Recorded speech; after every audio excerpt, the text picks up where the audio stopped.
నమస్తే అండి. Welcome back to our channel. ఈరోజు వీడియోలో సోమిన్ ఈవినింగ్ వ్లాగ్ చూడండి. డైలీ 5:30 వరకు పార్క్‌కి వెళ్తాము. బట్ ఇప్పుడు సమ్మర్ వచ్చింది కదా!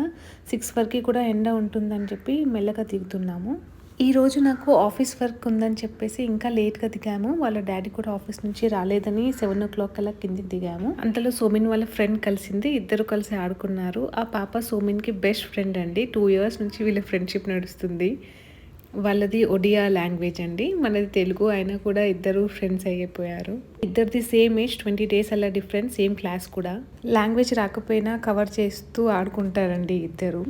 తను బయటికి వెళ్ళి గప్చుప్ తిని వచ్చిందంట. సోమిన్ని ఎకిరిచ్చింది నువ్వు వెళ్ళలేదని. ఇంకా తను కూడా వాళ్ళ డాడీ వచ్చాక నేను వెళ్తాను బయటికి అని ఏడ్చాడు.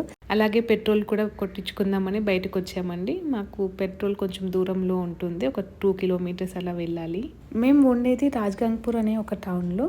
సోమిన్ వాళ్ళ డాడీ సిమెంట్ ఫ్యాక్టరీలో వర్క్ చేస్తారు. అక్కడ కనిపిస్తుంది చూడండి, అదే సిమెంట్ ఫ్యాక్టరీ అండి, దాల్మియా గ్రూప్స్. మేము ఇక్కడికి వచ్చి 2 ఇయర్స్ అవుతుందండి. అంతకుముందు వేరే ప్లేస్లో వర్క్ చేసేవారు. ఒరిస్సాలో ఒడియా లాంగ్వేజ్, బట్ మేము హిందీతో కవర్ చేస్తామండి. వాళ్ళు కూడా మాట్లాడతారు హిందీలోనే. కానీ సోమెన్కి కొంచెం కష్టం అవుతుంది. ఇంట్లో తెలుగు, బయట ఫ్రెండ్స్ ఒడియా ఉన్నారు, బెంగాలీ ఉన్నారు, ఇంకా హిందీకి మాట్లాడుతూ ఉంటారు. సో వాడు కొంచెం లాంగ్వేజ్ ప్రాబ్లం ఉంది. అందుకే ఏం మాట్లాడాలో తెలియక ఎక్కువ వాడికి ఇంకా మాటలు ఇంకెక్కువ రావట్లేదు. కానీ కొంచెం బెటర్గా హిందీ మాట్లాడడం స్టార్ట్ చేశాడు. వాడు స్కూల్కి వెళ్ళిన కాడ నుంచి హిందీ అయితే కొంచెం వస్తుంది. మనం తెలుగులోనే ఇంట్లో మాట్లాడతాం కాబట్టి తెలుగు అయితే మొత్తం అర్థమవుతుంది, కానీ మాట్లాడడానికి రావట్లేదు. ఇక సోమిని అడిగాడు కదా, ఏదైనా తినిపిద్దాం అనుకున్నాము. ఐస్ క్రీమ్స్, స్వీట్స్ ఏదైనా తిందామంటే బాబుకి దగ్గు వస్తుందని ఇంకా తినలేదు. స్పైసీగా తిందామని అనుకున్నాము. కానీ ఇక్కడ మనం తినేలాగా స్పైసీగా అస్సలు ఉండదు, చాలా చప్పగా ఉంటాయి. అందుకే మేము బయట ఎక్కువ తినము.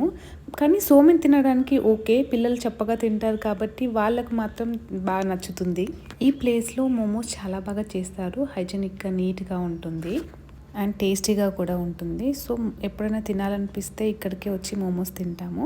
పక్కనే కోల్కతా బజార్ ఉంటుంది, అక్కడ కూడా అప్పుడప్పుడు షాపింగ్ చేస్తాను. నాకు ఈరోజు ఫాస్టింగ్, సో నేను వెజ్ ఆర్డర్ చేశాను. వాళ్ళు నాన్ వెజ్ ఆర్డర్ చేసుకున్నారు. ఇది KFC మోమోస్ అంట అండి, చాలా బాగా చేస్తారు. ఇంకోటి తందూరి మోమోస్ కూడా చాలా బాగా చేస్తారు వీళ్ళు. లేడీస్ ముగ్గురు కలిసి స్టార్ట్ చేశారంట ఈ బండి, చాలా బాగా నడుస్తుంది. అక్కడే తిందామంటే సోమిన్ అసలు తిననీయడు, ఏదో ఒకటి చేస్తాడు పిచ్చి పని అని చెప్పేసి పార్సల్ తీసుకొని వెళ్తున్నాము ఇంకా ఇంటికి. టైం 8:30 అయిపోయిందంటే ఇంకా సోమిన్కి చాలా ఆకలిస్తుంటుంది. ఇంకా తొందర పెట్టు అని చెప్పి వాడే ప్లేట్స్ తీసుకొచ్చి కూర్చున్నాడు. సోమిన్కి తందూరి మోమోస్ నచ్చవండి. సో ఆ తందూరి మోమోస్ వద్దు, నాకు KFC మోమోసే కావాలని అంటున్నాడు. ఆ తందూరి మోమోస్ తీసి వాళ్ళ డాడీకి ఇచ్చేశారు. ఇంకా నా వెజ్ మోమోస్ అయితే అసలు ఎవరు తినరండి.